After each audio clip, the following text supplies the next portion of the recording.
GTA 4 இந்த game ஒட்டுமொத்த GTA சீரிஸுமே நீங்கள் எடுத்து பார்த்துக்கிட்டிங்கன்னா எதுவுமே அண்டர் ரேட்டட் கேம்ஸ்குள்ளே வராது. ஆனால் GTA 4 மட்டும் வரும். காரணம் என்னன்னு பார்த்தீங்கன்னா, நிறைய பேர் சொல்கிற விஷயம் என்னென்னா, ஃபஸ்ட் ஸ்டோரியை தான் குத்தம் சொல்கிறாங்க.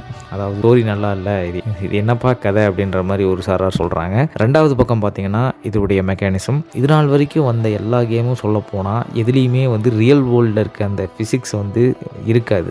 ரியல் வேர்ல்டில் இருக்க ஃபிசிக்ஸ் இந்த கேமில் அப்படியே இருக்கும். மற்ற எந்த கேமும் செய்யாத ஒரு விஷயம் ராக் ஸ்டார் GTA 4க்கு பண்ணியிருக்காங்க. கார் ஓட்டும் போது தான் மோஸ்ட்லி நீங்கள் ரியல் கார் எப்படியோ அதே மாதிரி தான் நீங்கள் ட்ரைவ் பண்ணுவீங்க. நான் இதுக்கு முன்னாடியே ஒரு வீடியோவில் சொன்ன மாதிரி தான், நீங்கள் மூணாவதாக இருக்கிற கட்டுக்குள்ளே நீங்கள் திரும்பணும் அப்படின்னா மூணாவது கட்டுக்கு முன்னாடி 3 கட்டுக்கே நீங்கள் பிரேக் பிடிச்சாதான் அந்த மூணாவது கட்டில் நீங்கள் டேர்ன் எடுக்க முடியும். ஸோ ரியல் வேர்ல்டு ஃபிசிக்ஸ் அப்படியே இருக்குது. நான் இதுக்கு முன்னாடி ஒரு வீடியோ போட்டிருப்பேன், ராக் ஸ்டார் சிமிலாரிட்டிஸ்னு. அந்த வீடியோவில் ரேஞ்ச் என்ஜினை பற்றி பேசும்பொழுது இந்த ஒரு முக்கியமான கேமை நான் அதில் பேச மறந்துட்டேன். ஸோ டோன்ட் வெரி கைஸ், அதுக்கு பதிலாக இங்கே நான் ஒரு வீடியோவே ரெடி பண்ணிட்டேன். ஸோ இந்த வீடியோவில் இந்த கேமினுடைய ரியலிஸ்டிக் மெக்கானிசம் அண்ட் ஃபிசிக்ஸ் எப்படி வச்சுருக்காங்க அப்படின்றது தான் இந்த வீடியோவில் பார்க்க போகிறோம். All bros and sis, welcome to Untidy Box.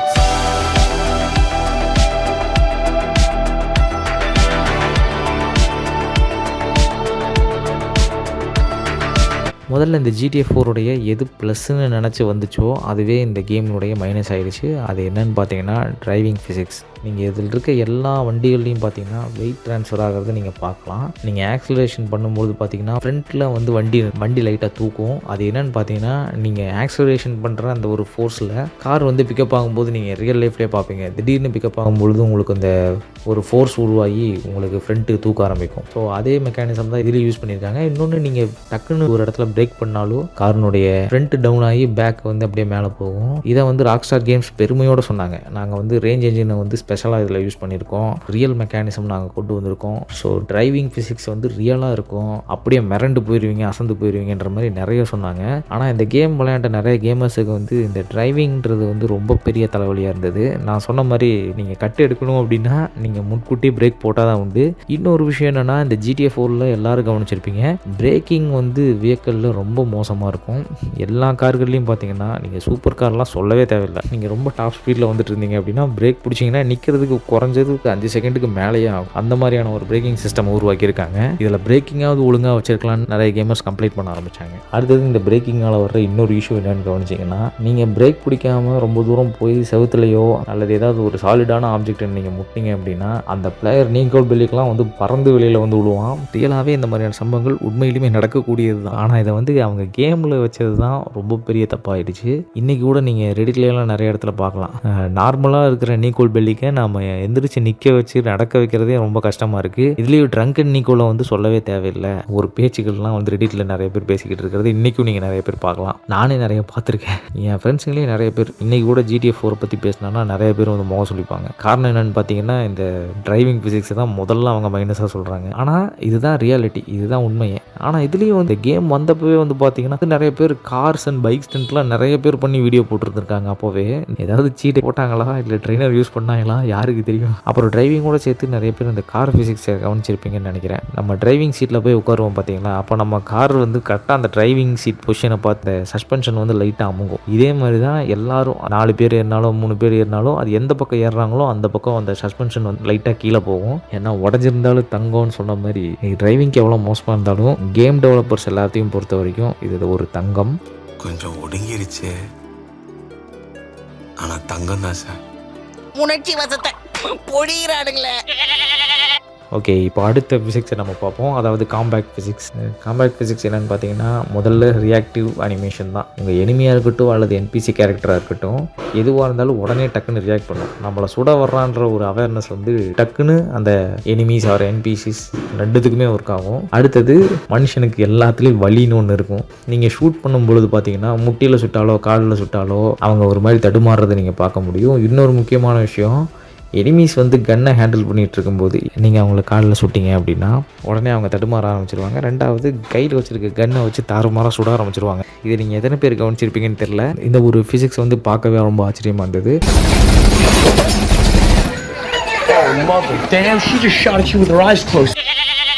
அடுத்தது கவர் சிஸ்டம். அடுத்து இந்த காம்பேக்ட்லேயே வந்து பார்த்தீங்கன்னா கவர் சிஸ்டம். நீங்கள் ஒரு இடத்துல போய் கவர் ஆகுறீங்க அப்படின்னா அந்த இடத்துல ஷூட் பண்ணும்பொழுது அந்த ஆப்ஜெக்ட்டும் வந்து கொஞ்சம் கொஞ்சமாக டிஸ்ட்ராய் ஆகிறது நீங்கள் பார்க்கலாம். கவரில் இருக்கும் பொழுது எனிமேஷன் நீங்கள் ஷூட் பண்ணீங்க அப்படின்னாலும் அவங்களும் அந்த இடத்துல கண்ட்ரோல் பண்ண முடியாமல் ட்ரிகர் அழுத்தி ஒரு மாதிரி பிளைண்ட் ஃபயர் அந்த இடத்துல ஆகும். அடுத்தது என்வாயர்மெண்டல் ஆப்ஜெக்ட்ஸ். இது எல்லாமே நீங்கள் பார்த்தீங்கன்னா எங்கே நீங்கள் ஷூட் பண்ணாலும் அந்த இடத்துக்கு உண்டான டேமேஜ் எதுவோ அது மட்டும்தான் ஆகும்.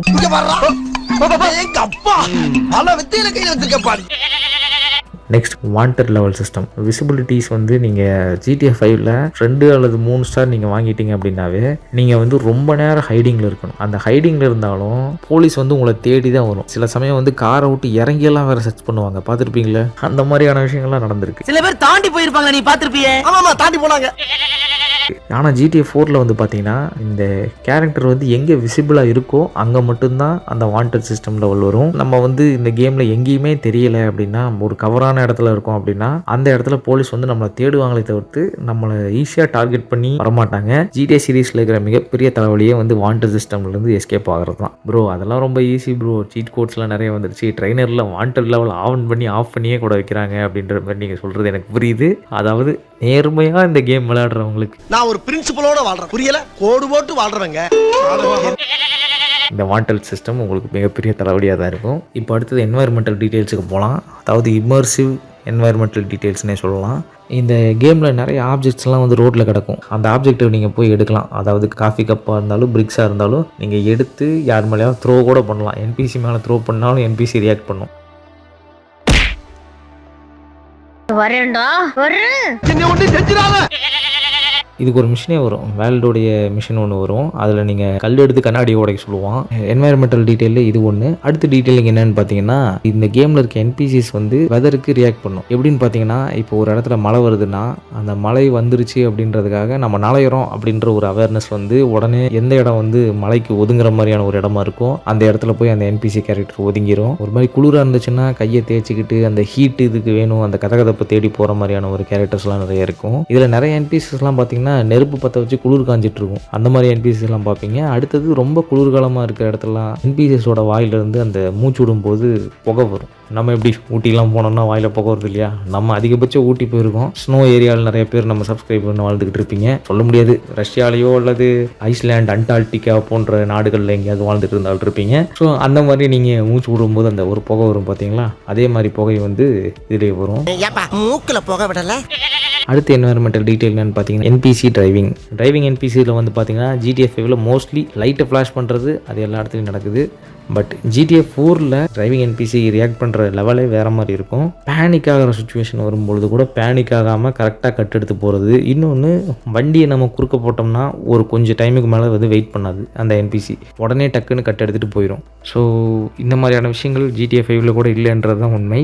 இன்னொரு முக்கியமான விஷயங்க, இந்த வீடியோவுக்கு வந்து எனக்கு ஏற்ற டைட்டிலே கிடைக்கல. GTA 4னுடைய ரேஞ்ச் என்ஜின் ஃபிசிக்ஸ் அப்படின்ற மாதிரி தான் டைட்டில் போடலான்னு இருக்கேன். பட் ஆனால் இதில் வந்து டிரைவிங் ஃபிசிக்ஸாக இருக்கட்டும், என்வாயர்மெண்டல் டீட்டெயிலிங், இது நிறைய பேசியிருக்கிறதுனால எனக்கு வந்து பொருத்தமான டைட்டில் கிடைக்கல. ஸோ நீங்களே வந்து கமெண்ட்டில் ஏதோ ஒரு டைட்டில் சொல்லுங்கள். நம்ம அப்லோட் பண்ணதுக்கப்புறம் இந்த வீடியோக்கு நம்ம டைட்டில் மாற்றிக்கலாம். அதுக்கப்புறம் இப்போ வேர்ட்லன்னா பேரை வைக்க வேண்டியதில்லை. ஓகே ஆல் ப்ரோசன்ஸஸ், இந்த வீடியோ உங்களுக்கு பிடிச்சிருந்துச்சுன்னா லைக் பண்ணுங்கள். உங்கள் கேமர் ஃப்ரெண்ட்ஸ் நிறைய பேர் GTA 4 விளையாண்டுட்டு இருப்பாங்க, அவங்களுக்கு இந்த வீடியோ வந்து ஷேர் பண்ணுங்கள். அடுத்து நம்ம சேனலில் போய் செக் பண்ணி பாருங்கள், இதே மாதிரியான வீடியோஸ் நிறைய இருக்குது. நம்ம சேனல் உங்களுக்கு பிடிச்சிருந்துச்சுன்னா சப்ஸ்கிரைப் பண்ணிடுங்க, நோட்டிஃபிகேஷன் ஆன் பண்ணிடுங்க. All bros and sis, have a good day. நான் உங்களை அடுத்த வீடியோவில் சந்திக்கிறேன். பாய்.